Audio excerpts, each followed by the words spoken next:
Good evening. This is the Elliott Wave Daily Update for the NASDAQ 100 and the S&P 500 for Tuesday, November the 19th, 2024. It kind of was a very interesting day. I know in the past I've used that a lot. It was an interesting day, but it really was in that how I had left it yesterday was we left open that potential that this was going to be 3, 4, and we were going to come down in a 5. And put in a new low below 20,405, which is that low. And we did. And they did it right before the opening today. And so that made it really interesting because the result of it reaching that low, and you can see, at least on the hourly chart, it turned and it just made a beeline up. In fact, starting at 20,382, it reached its highs at 20,792. So it's like, wow, that's a lot. That's a big gain. But remember what I said. Wave 2 completes. Wave 3 should begin with a strong impulsive-like move in the opposite direction, in this case, higher. That it needed to say this was the low and there was no stopping. And that's really what happened. If you just go back and you look at your 5-minute or even your 15-minute, it's just up, up, up, up. Now, intra 15-minute, intra 5-minute, even intra 2-minute, the moves were very crazy. In other words, it's like drop 4, up 5. And I'm talking all within seconds. So you either got really tossed about when you had to deal with risk. If you're a day trader, you had to deal with the risk. But if you were able to take that little bit step out and handle the intra-minute, intra-hour risk, the trades, as far as like swing trading, were usually to the correct side. You would have swing traded for the market to move higher. And it was a good trade. You were able to make your money. And I think even day trading the futures, if your account was, I hate to use the word, but large enough that you had enough capital where you could handle that margin and handle the drawdown that the position would create on its way to your target, then it was a very good day. So it depends on what you're capable of trading and then how you actually do it. Now, having said that, getting into the Elliott, I am marking it because it really came through pretty much exactly as I expected it to. Now, that's the preferred. What you see, this is the preferred. 1, 2. That means we got a 3.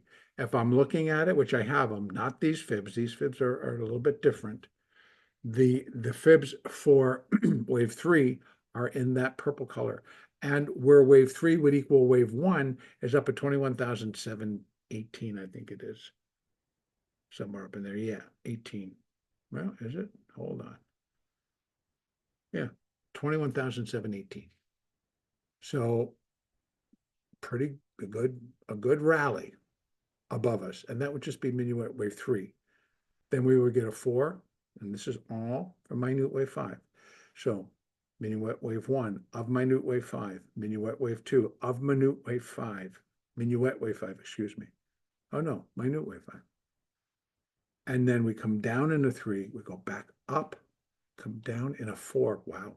Come down in a 4 and then go back up in that minuet 5th wave to complete minuet wave 5, and then minute wave 5, and then minor wave 5, and intermediate wave 3. So again, we're still building to which should ultimately lead to a much stronger slide lower.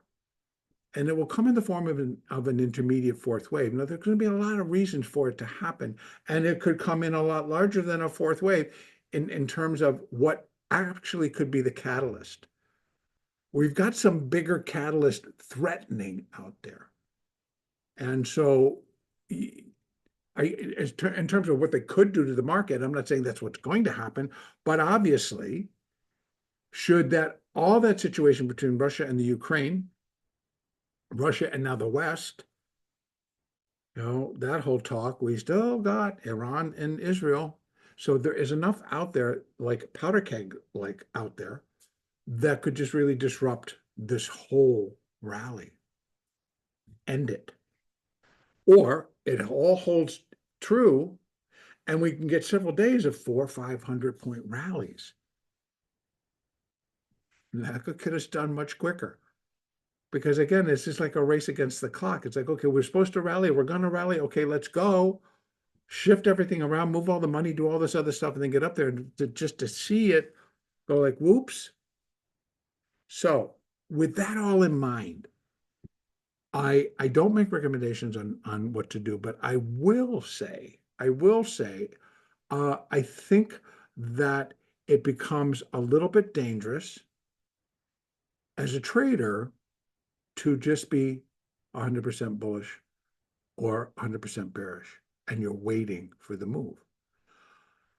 So, in other words, I think it's fine to put on a bullish position, but I also would include downside. And you could put on a bullish position with uh, limited profit, but also limited loss. So it becomes, and you can do that using options. But again, it's if you're an option trader. If you're a futures trader, it becomes a little bit more difficult, because if you just net long or net short, well, you're subject to a lot of the stuff, but things to wrap around that. So everything has its place. But in any case, my point is that as a trader, I would not put on a position if just a straight directional position without protection. So one of the things that's kind of been noticed, it fills itself in now and then, is that the market becomes very call heavy. And so there's no downside protection in terms of like puts, out of the money puts sitting down below, just in case. And so we start to see some of that fill in. We start to see, as things expire, the larger expirations, we see stuff get rolled out in terms of that protection. So I think people are preparing. And again, in my view, it would be an intermediate fourth wave, which should be fairly large considering the July-August decline, which was a little bit on the vicious side, so to speak, was a minor wave four. And there it is. Quick, by the way. If we get up here and we finish this intermediate four and we get a catalyst via one of those powder keg catalysts, it could be quick. So in other words, it's like it could be explosive, but then totally contained. So something happens that really throws a shockwave through all the markets, everything, dollar, precious metals, treasuries, everything goes like, whoa, and has a reaction. That type of a move is what I look for. And it can come quick. If whatever caused it is resolved as quick and the fires cool off, well, then you get another run. But so intermediate four could come from higher up and flip down. First, though, let's get through 3, 4, and 5. Back to what I'm talking about there. I am saying just be prepared for 0.618. That's kind of my message. When we look at where we find our resistance points, and we're looking at the higher ones, and I took it off actually. So let me go up here, and I don't want to add it. I got to actually tag it somewhere. Let's see if I can do it here. This one. And I want to just put back in 0.618, and I can leave it that color. That'll be fine. So we can see it. 0.618 is up here. And if wave 3 only comes up and doesn't take that out, well, yeah, I would expect it to. Over in the ES, which I will get to, 9. Oop, wrong one. All right, so I see. right, I'll put it back on. Oops. Let me take this off. Boy, I'm taking my time, huh? All right, so I got rid of the wrong one. I can put that back up. That gives us for what we think wave 3 could do. And I'm going to leave that. 618 comes in at 21,203, and it is over in the ES where it actually comes in above wave 1 and could be the case. So I'm going to take that off, take that and put this in the right color and put that in the right color. I wouldn't expect the 2.618 for obvious reasons, because 1.618 is up around 22,000, 2.618 is above 23,000 for a minuet third wave. I'm like, it shouldn't be that big. Can be this big for sure. 21,718. Okay, NASDAQ. So expectations. Now I want to show you an alternate. Okay, so we have 1, 2, 3, A of 4, B of 4, C of 4, down, putting in that 5. So that's an alternate. And so because it's a strange of things, right? We don't know. Maybe they take it all back tomorrow, and because we have NVIDIA's earnings after the close. And one of my friends actually said that they heard somebody actually say on CNBC that NVIDIA's earnings came out pre-market. I'd never known that to happen. So when I looked, it said post. So after the close, NVIDIA. Maybe they bring it all the way back down. I don't know. They're going to do another little plunge yet? I don't know. Is something going to happen overnight? I don't know. So again, we got all this stuff. Well, just see what do you think is going to happen. It's like, I can't, but I'll give you both sides. Right now, if they continue to go up, it fits perfectly, and that we're into a third wave. If something disrupts, and we're early on it, C waves can look very impulsive. Why? Because they're 5s. All C waves are 5 waves. And that's what I'm looking for. And that's impulse. I'm looking for an impulse up. And so I got it. But what if it's a C wave? Then it's A, B, C, B. And then I'll show you what that C wave could look like. We got it all the way up to 29,002 or 20,902. I mean, 100%, we've gone through it, 1.618, but we also have the hourly 200, pretty flat, 20,815. It could end at being a fifth. It still could be an ABC up, and we come all the way back down and we go back below there. On the shelf, I'm as the alternate. Because it's already done, so I've got to give it the benefit of the doubt that it's going to continue that move, which is going to take us higher. Where we're going to find resistance, initially right off the bat on the hourly chart, we got the 200 at 20,815, but that could just be one of 3, all right? Both sides of the story. So we still get a little bit of a pullback in a wave 2, and then we go again. Both sides. Okay, so let's go over and take a look at the S&P, which is pretty much a little bit different, but it all fit. We got the same story. We got the 1, we got the 2. And then A, B, C coming down. Could this be the same? It could. A, except this is A, B, C, so it fits and it doesn't. This fits cleaner as 3, 4, 1, 2, 3, 4, 5. C. And that's how I'm leaving it. It's cleaner, which then suggests that the S&P is heading higher.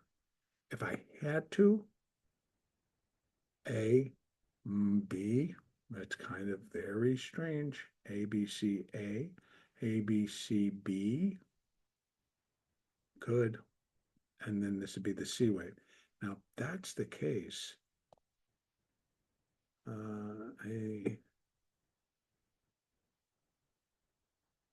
we'd be looking for this C wave to take us, well, we're already at 1.618, 59.46. So that looks good, and 2.618 is up a little higher. Now, what I can include is this one, which is going to be 1.882.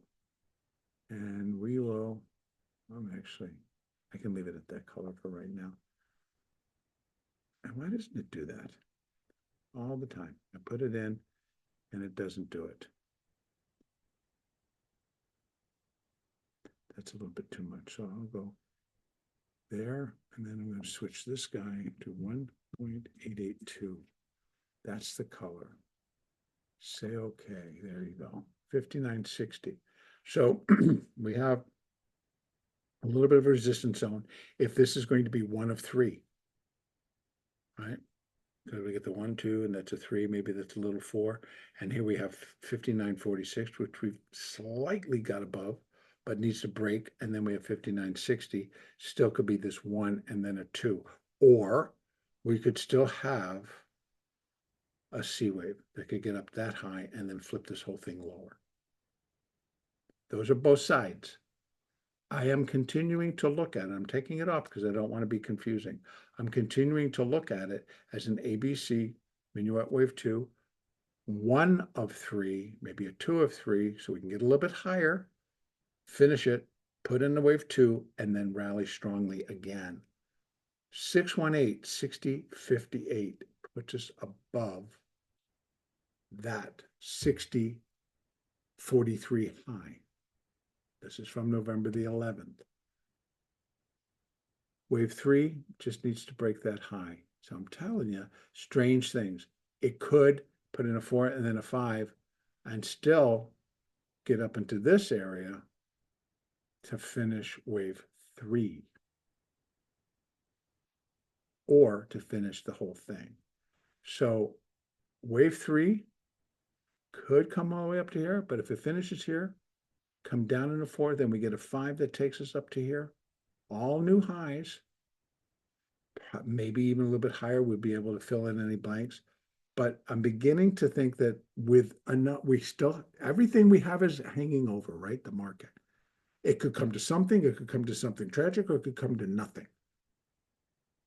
So what do we do in between? Well, we have to continue with the idea. It's like business as usual. This is what we're doing. The market's going to be the market because money is changing hands and positions are being put on and positions are trading. And so if we had to focus on that, we kind of would become paralyzed, right? So we trade. So again, there's enough catalyst out there that if the powder keg gets ignited, the market will react. So we could get up to like 59.60, consider this an ABC, and this whole thing being wave 4. So we have, ABC, A, B, C, and ABC somewhere up in here there, but we get 1, 2, 3, 4, and then a 5. And the 5 would be expected to go below 58.50.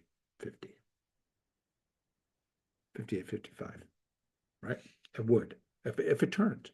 We go up a little bit and we turn lower, it could. And still be leaving us open for the bottom for wave 2, and we can start a wave 3. If we start to really break out again, which is kind of what I'm looking for, we get a little bit of a wave 2 correction, small. And then from there, let me go down to the 15-minute. So small, A, B, C, come back down into here, finish it, and turn. So now, tomorrow. So S&P, yep, I am looking for upside. I gave you both sides. If it starts to come down, we could come all the way. Now, tomorrow, we already know, because we've been talking about it, we have NVIDIA's earnings after the close.